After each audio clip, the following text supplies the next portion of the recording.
Oi, gente, boa noite. Nós ficamos com o tema superdotação. Meu nome é Emily. Meu irmão Wender. Meu nome é Gabriela. Maria Eduarda Sena. Nós iremos falar sobre o que é a superdotação, a superdotação e outras habilidades são a mesma coisa, as causas, os tipos de superdotações, o contexto histórico, os direitos, as conquistas, fatos históricos, desafios e o papel da professora na escola escolar.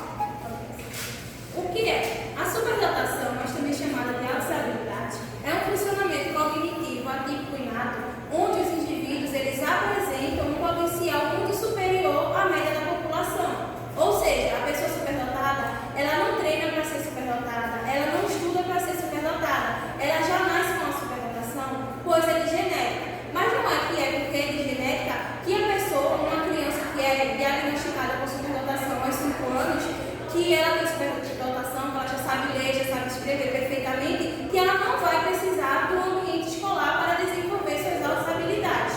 A superdotação ela não é uma doença, mas é um conjunto de características que englobam alta capacidade intelectual, criatividade aguçada e grandes dedicações na realização de atividades, ou seja, são aquelas pessoas que aprendem tudo muito rápido.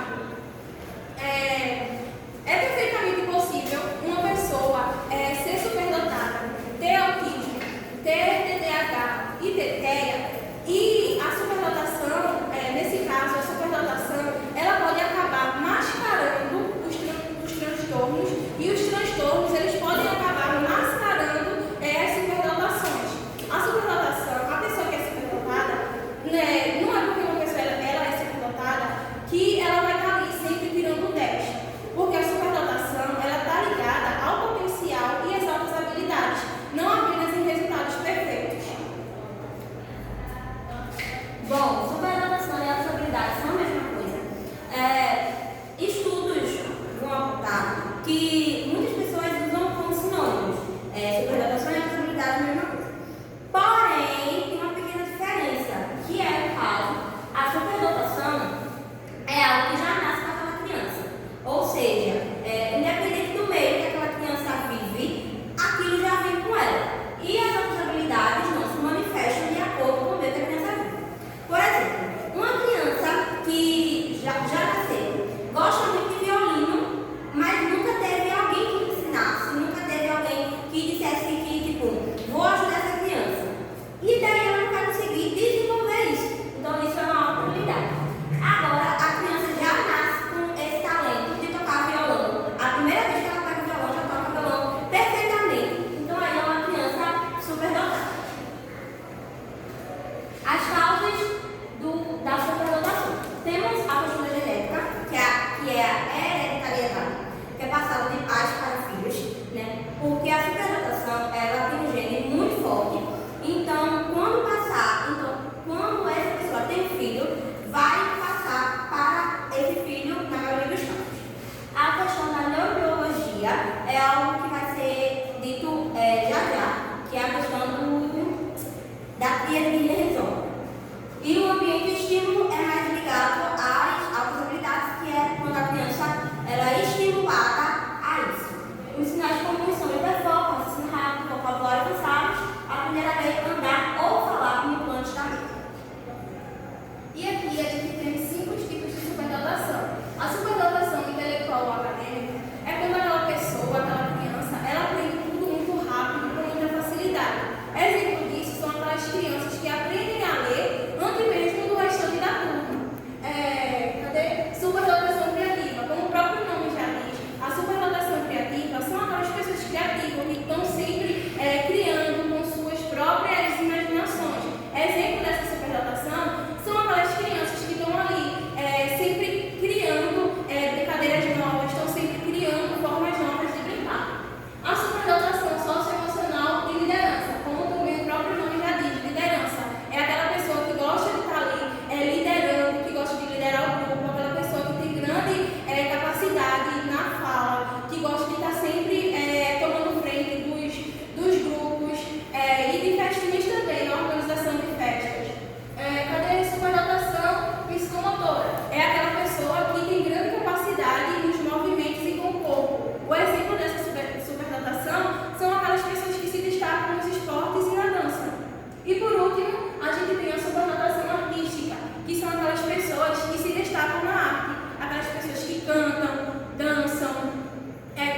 piano e tocam instrumentos perfeitamente, com muita facilidade.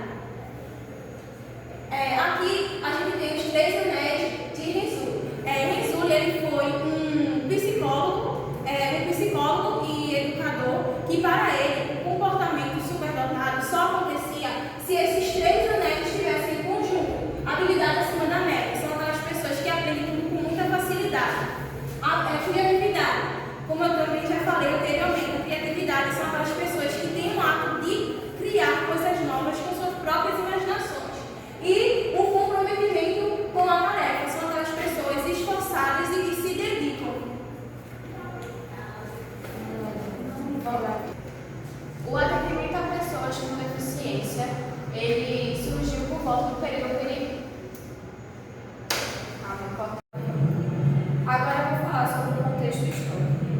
O atendimento a pessoas com deficiência surgiu por volta do século imperial, mas só em 1945 teve o primeiro atendimento às pessoas com superdotação. Agora eu vou falar alguns direitos às pessoas superdotadas.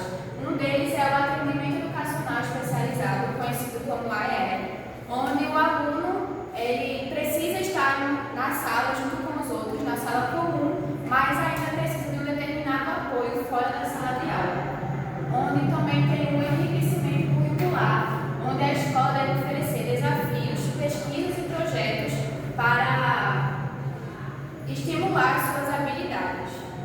Também tem a aceleração dos estudos quando precisar, quando vê que aquela criança ela está numa turma, mas ela tem maturidade e sabe mais que além dos outros da sua sala. Aí quando houver, ela pode ter a aceleração dos seus estudos. Também tem a avaliação adequada, onde a escola deve organizar procedimentos pedagógicos e, quando necessários, psicológicos. E o registro oficial, onde em qualquer procedimento, como a aceleração dos estudos da criança, ela precisa ser registrada no papel do histórico escolar. Agora, as leis. As leis que garantem esses direitos. A Constituição Federal, que assegura o direito à educação para todos. O Estado da Criança e do Adolescente, que garante o acesso e a permanência na escola. A Lei de Diretrizes e Bases da Educação Nacional, que prevê o atendimento especializado aos estudantes da educação especial, incluindo aqueles de habilidades e superdotação. Agora aqui algumas conquistas. Como já foi falado, o reconhecimento à educação especial, que isso foi onde garantiu o atendimento educacional especializado, que é o AEE, e o enriquecimento curricular, quando necessário a aceleração dos estudos dos estudantes, a sala de recursos e núcleos de atendimento, e também houve uma implementação de mais professores dentro dessa abordagem.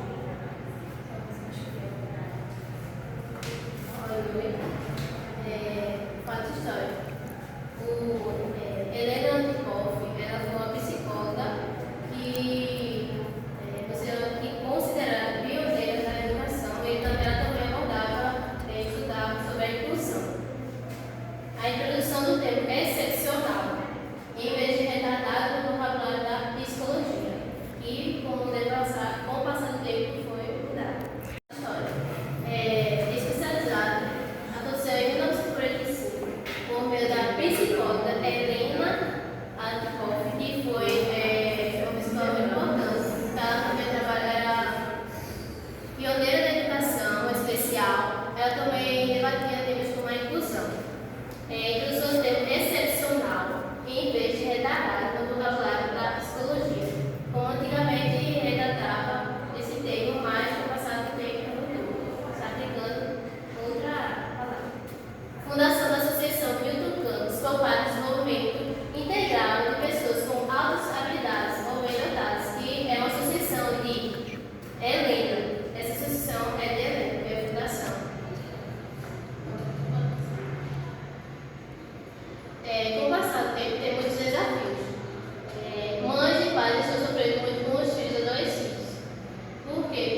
que era para ter aconchego, uma forma de explicar de uma forma diferente. Não, tipo, você pode entender, mas o outro colega não.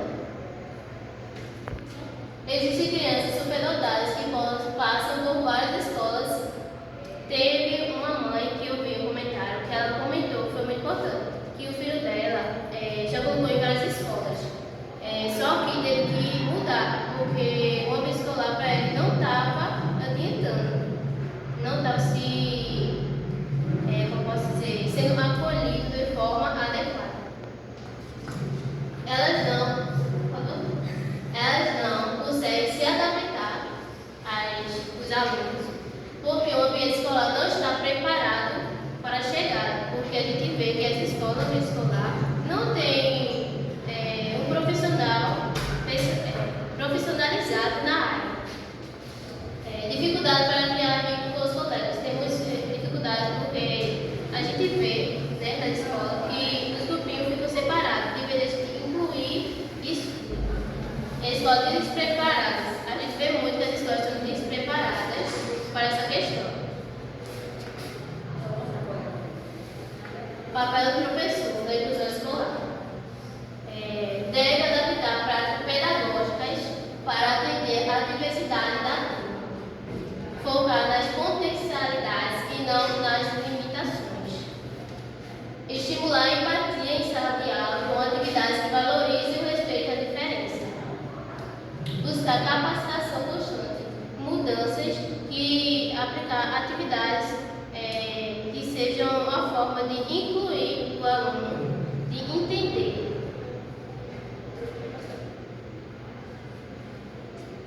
Bom, esse aqui é o nosso plano de aula, né?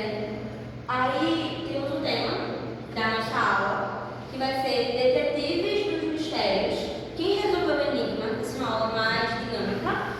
A turma seria no terceiro ano do ensino fundamental, com estudantes com superdotação, com os objetivos de desenvolver a curiosidade científica, estimular a observação, a investigação e a formulação de hipóteses, entre outros. As habilidades da base nacional como curricular é observar, levantar hipóteses e registrar descobertas, comparar resultados e explicar fenômenos utilizando linguagem adequada. A avaliação seria de forma contínua, observando ali o que eles estão fazendo. Mas aqui não está dizendo exatamente a nossa atividade, porque essa atividade nós iremos demonstrar. Nós não queríamos fazer uma atividade que focasse nesses alunos superdotados. Por quê? Querendo ou não, a turma, a maioria não é superdotada. Então nós queríamos fazer uma atividade para toda a turma que também envolvesse esses alunos.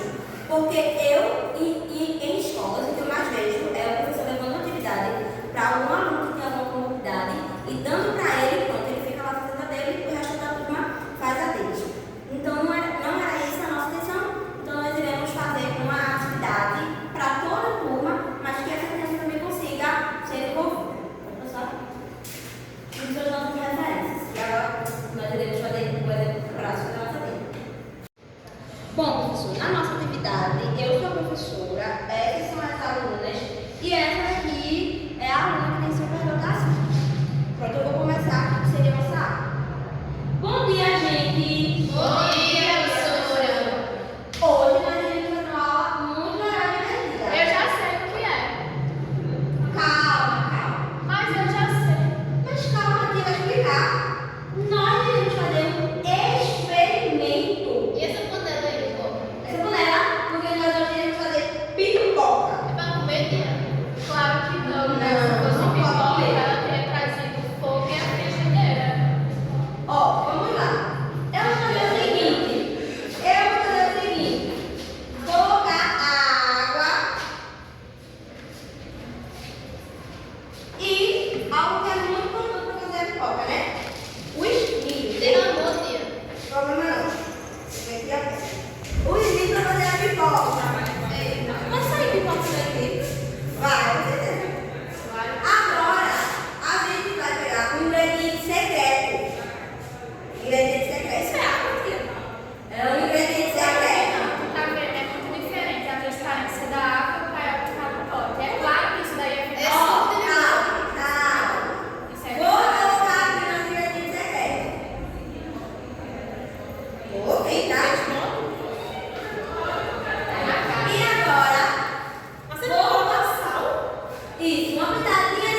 Ó, vou colocar aqui um pouquinho de sal.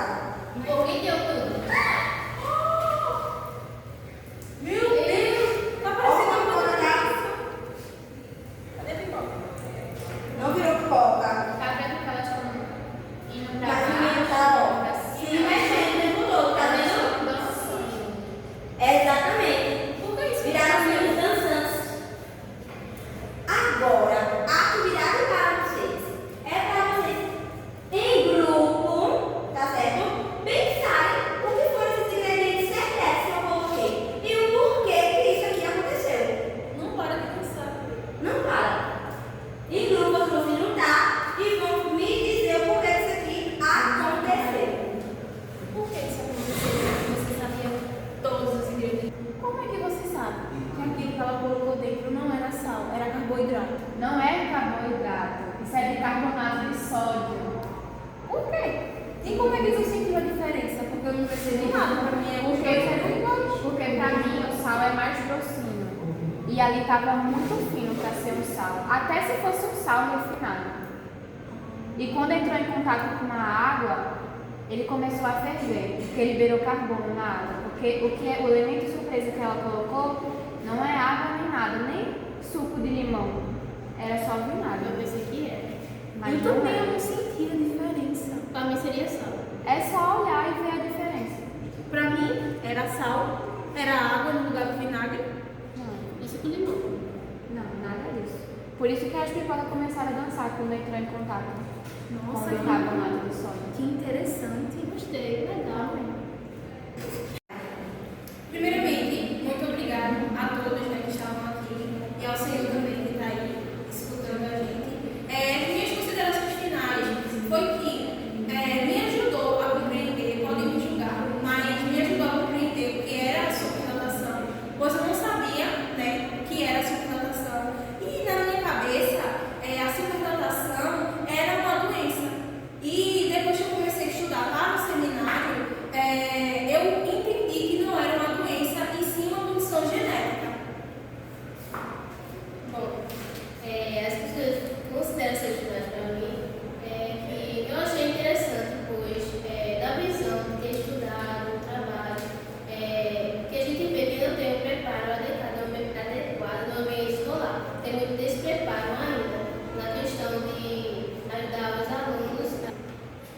A gente vê o despreparo no ambiente escolar, que a gente vê que tem muito despreparo no ambiente escolar, a questão de ter profissionais especializados na área. Eu acho muito interessante, porque eu tive a visão diferente. Gostei muito, porque eu também, que ele mandou, não sabia sobre dotação e as altas habilidades. E eu me aprofundei quando fui estudar um assunto, trabalho, que é bem interessante, que a gente vê que é difícil ter escolas preparadas para os alunos. Bom, eu gostei muito do nosso tema, né, que foi superdotação. Eu também não tinha esse conhecimento. Pra mim, a pessoa superdotada era aquela pessoa super inteligente que tirava 10 em tudo e só. Então, com esse tema, a gente estudando, nos aprofundando, foi muito importante pra gente. E ver também que é necessário profissionais que estejam especializados nesta área para estar em sala de aula com os alunos. Então, pra mim, foi muito importante esse tema. Antes das minhas considerações finais, eu gostaria de falar sobre uma série que me fez saber também mais sobre superdotação, que é Uma Mente Excepcional, onde ela conta a história de uma faxineira de uma delegacia que ela acaba mexendo em alguns papéis e ela meio que revira no caso criminal. Aí no outro dia, quando o povo chega na delegacia, eles acabam vendo aquilo e chamam ela. Aí um policial só vê ela como uma mera faxineira. Aí a tenente vê algo mais além nela. Aí começa a passar o caso para ela ver onde estão os erros que eles cometeu. Eu achei bastante interessante porque também o filho dela também é superdotado igual ela. Só que a filha acaba se sentindo excluída por ela não ter nascido igual à mãe e ao irmão dela. Mas isso serve serve de exemplo para nós que algumas pessoas veem como deficiência, mas a filha dela ali viu como uma forma de se parecer com a mãe dela. Então, sobre o filme é isso. Aí eu queria falar também sobre a minha consideração final, foi que eu também não sabia que superdotação era uma deficiência. Para mim, superdotação era uma qualidade de uma pessoa, ver que aquela pessoa é inteligente.